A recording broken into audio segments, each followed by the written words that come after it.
a very distressing issue. Day before yesterday, an incident took place in a village called Palye in Penne Taluka. A woman's body was refused cremation rites. And it took a hell of a time to convince those people. Police had to intervene, the government machinery had to intervene, and then finally last rites were performed in that particular place. Why it happened? Reasons are many. Somebody laid claim to the land as owner. Someone said it belongs to a particular section of the community, and so on and so forth. This is not a new issue. Way back in 2009, the government of Goa had constituted Law Commission for the state of Goa. And in our very first few meetings, we came across incidents of similar nature, where on account of caste considerations, cremation was denied at a particular place. On account of so-called upper caste and lower caste, in some other place, a place was cremation rights were denied. And then we thought that something had to be done about this. As we were thinking, the issue of a foreigner, a tourist who came to Goa and died. And before that, it believed that he expressed that his last rites be performed according to the Hindu tradition. That also became an issue. So we appealed to the public at that time to bring to our notice cases of similar nature. And we were surprised. Among Hindus, of course, this problem has been as old as the times. We have a myriad of caste. And then people don't allow even people of the same caste to be cremated in a designated place, on the ground that it was established by the ancestors of a particular section of that caste. So you can imagine.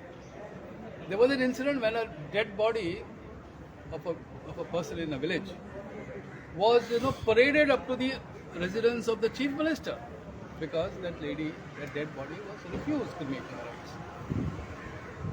Then we were also approached by a section of the Christian community, and it was brought to our notice that these cemeteries which are available, which are existing in Goa, next to the church usually, provide burial rites only to the Catholics. Non-Catholics cannot be taken there. Now, are there non-Catholic Christians? There are. There are Protestants. There are Zoroastrians. I'm not Zoroastrian. There are Syrian Catholics, and God knows, so many others. Almost, we came across a list of about 28 or 30 different sects, Christian sects in Goa itself, who had no cemetery as such for the performance of the last rites. Then the issue came about Muslims, Qabristans, particularly in Margao. And among the Muslims also we have different sects. The Shias, the Sunnis, the Ahmadiyya, and whoever that you can count on. So what is the solution to this? Goa is rapidly growing. Population is increasing in leaps and bounds. Hundreds and thousands of people from all over the world are descending upon Goa. And of course, some of them do die. Should not there be a public place where any dead person could be taken for performance of the last rites according to the wishes of the dead person, expressed before death, or as per the will of the close relatives or friends, whoever is available at that particular stage. So therefore we consider this issue. We invited public opinion, and then we gave a report which is called report number 4 on public crematoria and burial places, how to establish them, how to manage them.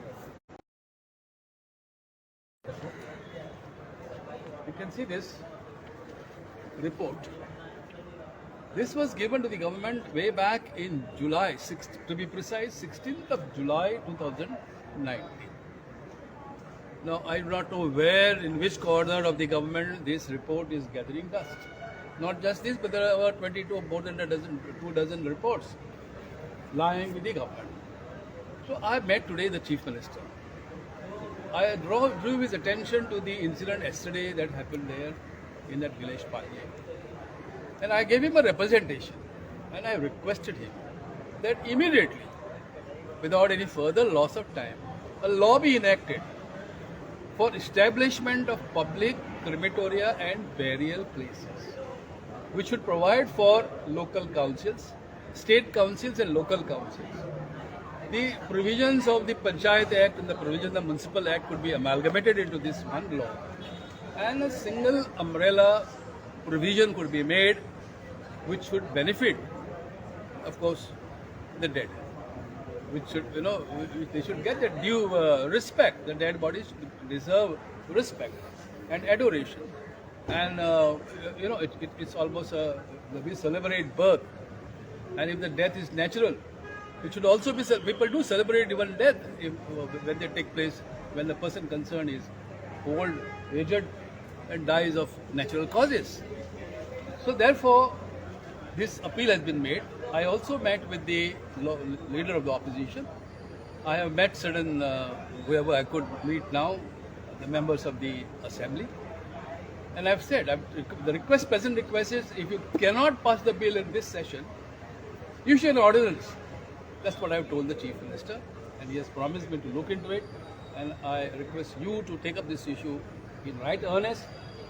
Of course, there are many more issues, but this is an issue which, of course, I think that everyone would be interested in following it, so that ultimately the desired effect is achieved. Thank you so much. Thank you, sir.